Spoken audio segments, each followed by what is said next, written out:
When I was about 7 or 8 years old, I was at my school during recess, and a classmate of mine came up to me, put out his hand, and he says, "I want you to give me the 50 cents that you owe me." And of course I didn't have it, so I said, "Well, I don't have it." And he said, "I don't care, give it to me now." And I said, "Well, I don't have it, I don't care, give it to me." "Do you want me to go home?" "I don't care, just give it to me." Now he's a kid, so he's probably fooling around maybe. But everyone knows that kids seem to form sort of unrealistic expectations and demands when it comes to wanting things or demanding things. And of course we grow out of that too as we get older, but sometimes we have to deal with that every now and then, dealing with expectations. We naturally form expectations. That's a normal part of life. But every now and then they're a little bit unrealistic. We form expectations of how things ought to play out or how things ought to happen, and then we do everything we can in our power to control that outcome. We want to make sure that it happens a certain way. And then when it doesn't happen the way that we expected, then we have to deal with the upset, the anger, the mad. Sometimes you can be mad at the Lord. Why, God, are you allowing this to happen? And it's like he's shattering apart those unrealistic expectations that we had, if they were unrealistic. But what we don't see at that time, even though we're mad, is that sometimes it's for our own good that things don't turn out the way we planned it, because we're not in control. And so we keep learning how to focus more on the things that we can do. What course of action can we take? What are the things that we can say instead of trying to plan for a certain outcome that we want to have happen? So it's a matter of focusing on our intentions more than the expectation or the outcome. So that way we can plan for the best, we can hope for the best, do whatever we can, do our best, but sort of be ready for any kind of possibility of outcome. Become more open and flexible this way. So expectations versus intentions, which is what our story is about today. We're going to focus on these as we go through our series on Daniel. We learned this morning already how King Nebuchadnezzar had a dream that troubled him, and he made that decree saying that if anyone doesn't get the dream right or doesn't get the interpretation right, he'll be killed. Sort of unrealistic. I want it now. I don't care how. Just give it to me. And it seems like in a literal sense people were killed because they couldn't do it or didn't step up to it. But Daniel did. He stepped up to it. The first thing he did was pray to the Lord, which gave him the power that he needed. And then he comes to the king and talks to him about the dream, which is what I'd like to read to you now. This is continuing in chapter 2 of the book of Daniel, starting from verse 31. This is Daniel speaking to Nebuchadnezzar. "You, O king, were watching, and behold, a great image," the dream. "This great image, whose splendor was excellent, stood before you, and its form was awesome. This image's head was of fine gold, its chest and arms of silver, its belly and thighs of bronze, its legs of iron, its feet partly of iron and partly of clay. You watched while a stone was cut out without hands, which struck the image on its feet of iron and clay and broke them in pieces. Then the iron, the clay, the bronze, the silver, and the gold were crushed together and became like chaff from the summer threshing floors. The wind carried them away so that no trace of them was found. And the stone that struck the image became a great mountain and filled the whole earth. This is the dream. Now we will tell you the interpretation of it before the king. You, O king, are a king of kings, for the God of heaven has given you a kingdom, power, strength, and glory. And wherever the children of men dwell, or the beasts of the field and the birds of heaven, he has given them into your hand, and has made you ruler over them all. You are this head of gold. But after you shall arise another kingdom inferior to yours, then another, a third kingdom of bronze, which shall rule over all the earth. And the fourth kingdom shall be as strong as iron, inasmuch as iron breaks in pieces and shatters all things, and like iron that crushes, that kingdom will break in pieces and crush all the others. Whereas you saw the feet and toes partly of potter's clay and partly of iron, the kingdom shall be divided.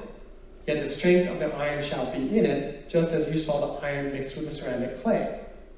And as the toes of the feet were partly of iron and partly of clay, so the kingdom shall be partly strong and partly fragile.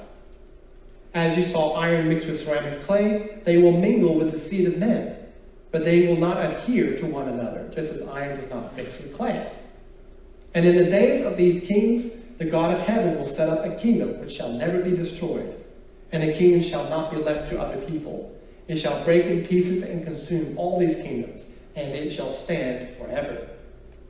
Inasmuch as you saw this stone, that the stone was cut out of the mountain without hands, and that it broke in pieces the iron, the bronze, the clay, the silver, and the gold, the great God has made known to the king what will come to pass after this. The dream is certain, and its interpretation is true. And right after that, we learn how Nebuchadnezzar fell down to Daniel's feet and gave him rewards, and also made Daniel the ruler over the province of Babylon. Taking a look at this dream, though, many people can form sort of erroneous conclusions about the world and history. That's if we're looking just at the literal sense. Because in the literal sense, Daniel describes the statue that Nebuchadnezzar saw, and talking about the different parts of the body, the head, the chest, and so on, as different kingdoms that rule the world. And Babylon is the head.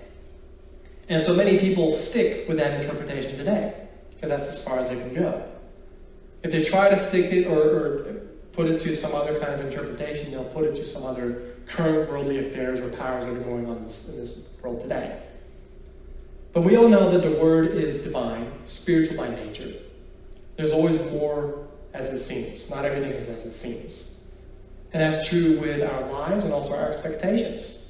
There's more than meets the eye.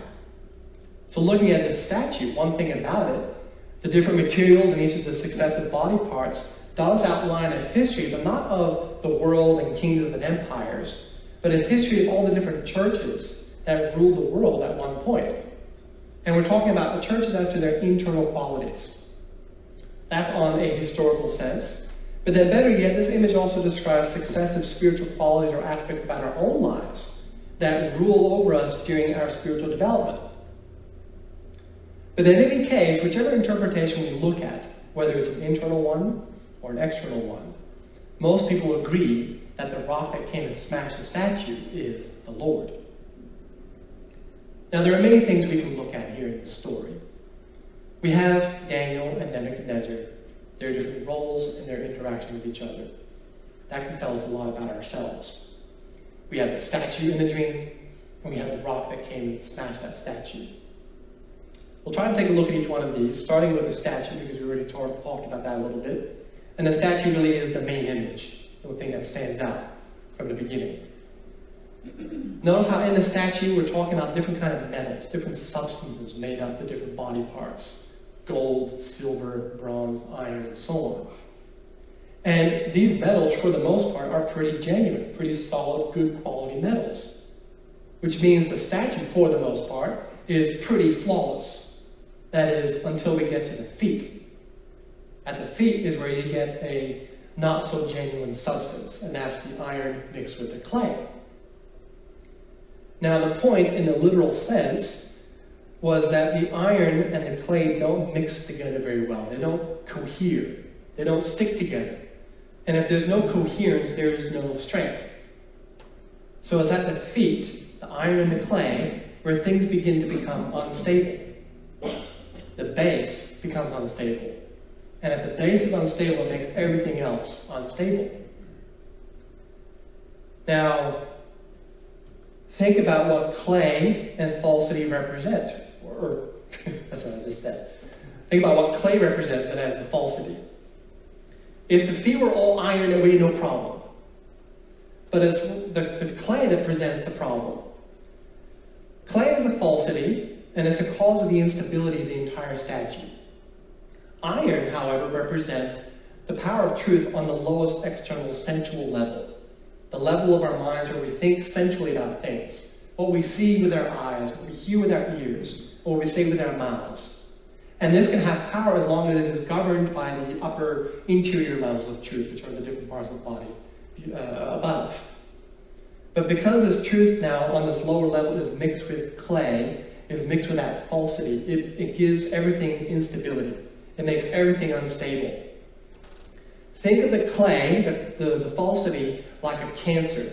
which started at the feet, and if left untreated, it would eventually corrupt the entire body. So when the stone came, it didn't come for the head or the chest, but it went straight to the feet, straight to the core of the problem, to smash apart the falsity. But the result was that the entire statue was smashed to pieces. Now what we should keep in mind, though, is that the stone didn't smash apart the statue and all the good things that it represented with those different metals. Instead, it smashed apart the corrupted, perverted form of those goods and truths that were represented by the different metals. The corrupted form of the church, because the church on earth at that point was corrupted on all different levels. That it was falling apart. And these are the conditions that led up to the Lord's advent on earth. Now, there are many things that we can learn from this statue. We can talk about each of the different sections and what it can say about our lives in particular. But in the interest of time, it's important now that we focus on the rock now, the rock that smashed the statue, because the rock did stay behind and became a great mountain and filled the whole earth. So in a literal sense, the rock that smashed the statue is the Lord, who came into the world and established a new kingdom, essentially, which was the new church. That's what we can see on a literal level. That's a historical sense. On a deeper level, on a spiritual historical sense, which we sort of looked at already, the rock that came and smashed the statue is the Lord who will succeed all the previous churches that ruled the earth at one point. The most ancient church, the ancient church, the Jewish church, and so on. And he succeeded that with a church on earth that would worship and follow him only. And it would dominate the entire earth. Now, on a spiritual, personal level, that's what takes place in each one of us. The rock is his divine truth that will rule over us. It will rule our lives, and it will rule in the form of faith. And when you read the word and you come across rocks, rocks are very commonly symbols of truth or faith. You see that in the New Testament when the Lord calls Peter a rock. And that's what his name means. Peter means rock. And he says, on this rock I will build this church. And then we have the parable as well, the wise and foolish man. The wise man who hears the Lord's word and does it is he who builds his house on the rock. That is, builds his life on a firm foundation of belief in God, a firm foundation of truth. And in the Old Testament as well, lead me to the rock that is higher than I. So it's faith, but it's not just faith, it's the truth that makes up the faith that is firm like a rock. But even more, it's not the faith or the truth, but it's the goodness or the love that gives the faith and the truth its power. When faith is from love, or truth, when it's from good, makes faith powerful and strong like a rock. And this is worth looking at now. I'd like to read more about this in our teachings, the doctrine of our church. This number from Heaven and Hell, number 232, which talks about the power of faith. It says, all power belongs to the divine truth that emanates from the Lord, and that angels are power to the extent that they accept divine truth from the Lord. However, angels are open to divine truth to the extent that they are open to divine good, since all the power that truth has comes from good. Truths apart from good have no power. Further, all the power good has is by means of truth. Good has no power apart from truth. Power arises from the union of the two. The same holds true for faith and love, since it is all the same whether you say truth or faith, since everything that makes up faith is true. And whether you say good or love, since everything that makes up love is good. Now, angels have much power through truths from good, from the fact that when angels simply look at evil spirits, they fall down in a faint and no longer look human. And this lasts until the angels look away. The reason this sort of thing results from the gaze of angels is that their sight comes from the light of heaven, and heaven's light is divine truth. So there we have the power of faith, which is really the power of truth, but nothing apart from goodness or love. It's really goodness and love that rules by means of truth and faith. That's what gives faith its power. When charity is done, when we care about other people, when we do things for other people with a correct belief and faith in the Lord Jesus Christ, it makes those deeds genuine and powerful and strong. But it's through faith that the Lord comes to us. It's how his kingdom comes and stands forever, like the rock that became a mountain. And as we let his truth rule in each one of us in the form of faith. This truth has the power to shatter apart any false or perverse ideas that we may have. So that's the rock. And we have the statue. And through these two, we have a very clear contrast between goodness and evil, or truth and falsehood. We see how effective faith really is over false ideas or even expectations that we might have. That truth, that power of truth, can really shatter apart any false ideas that we have. Now we can see this effectiveness of truth and this contrast between good and evil in the roles of Daniel and Nebuchadnezzar. So let's spend a little bit more time looking at them as we wrap up. Looking at this story as a story, we see Daniel is the protagonist, Nebuchadnezzar is the antagonist. Daniel, his name itself means God is my judge. So we can think of Daniel as a representative or a symbol of commitment to the Lord or faith in the Lord, because it's his truth, his faith, the truth that judges and directs and reveals and dominates. It's letting the Lord rule. Now, Nebuchadnezzar is all the opposite of Daniel. He represents the profanation of truth. He is everything that opposes the Lord and faith. And anything that opposes the Lord and faith means only self, which produces nothing but evil. So these two, Daniel and Nebuchadnezzar, with all that they represent, are in both of us, all of us, at the same time, at all times. We're constantly dealing with it. We have faith in the Lord, but we also have this love of self. Now, Nebuchadnezzar was the one who had the dream. He had the dream, and he was troubled. Him, as representing the love of self, might mean that that love of self felt threatened, afraid of losing power, afraid of losing dominion. And so he goes out and creates drastic consequences or demands. He wants to go and get to the bottom of it because things are not going to according to how he expected it. So he's creating these drastic consequences, demanding that the magicians and the wise men interpret the dream and tell the dream without him even saying what it was. And if they don't, they die. Kind of gives you an idea of what kind of king he is. But Daniel was the one who stepped up to it. And Daniel, on the other hand, not so frantic, is really calm, collected, and committed, faithful in the Lord. First thing that he did was he prayed. And as a result, he was given all the correct things to say, all the correct things to do. All the visions and the interpretation was just given to him from the Lord. He invited the Lord in right away instead of trying to handle or control the situation by himself. So when he got that truth from the Lord, it was like the rock came and smashed apart those false expectations, that statue. And the result was that he knew everything, even the dream, without Nebuchadnezzar telling him what it was. But this just goes to show that many things can happen. Many things can be revealed to you when you take the time to pray and direct your thoughts to the Lord. Because then he will give you many things in turn. And contrary to the appearance, prayer is more listening than talking. Now, just one more thing. It's interesting that the dream and the interpretation of it was all presented to Nebuchadnezzar, not Daniel. Daniel's the main character. You would think he might get the dream and the vision. But this was given to Nebuchadnezzar.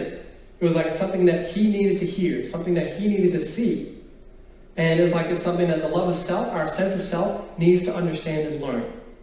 And that is, we are not in control. We are not in charge. We cannot dominate the world. So the dream and Daniel's interpretation of it was a way of putting Nebuchadnezzar, that love of self, in the proper place. And we see that in the end of the story, as Nebuchadnezzar bowed down to Daniel. and made Daniel the ruler over Babylon. It's like his own expectations, his self-assertiveness was shattered, just like the statue. It was shattered by the power of truth that we see from the Lord in Daniel. And it was powerful like a rock, which became dominant and ruled the earth, just like Daniel ruled Babylon after that. Here we see how faith and love can take charge, control over things like selfishness and the pride of self-intelligence. That's how, as Daniel said, the Lord's kingdom will stand forever. Now next week we'll continue looking at Daniel and his three friends, how they were placed in the fiery furnace by Nebuchadnezzar. And they were placed there because they chose not to worship idols. So this will be a matter of sticking to what we believe and what we love, no matter what the opposition. For now, let us pray.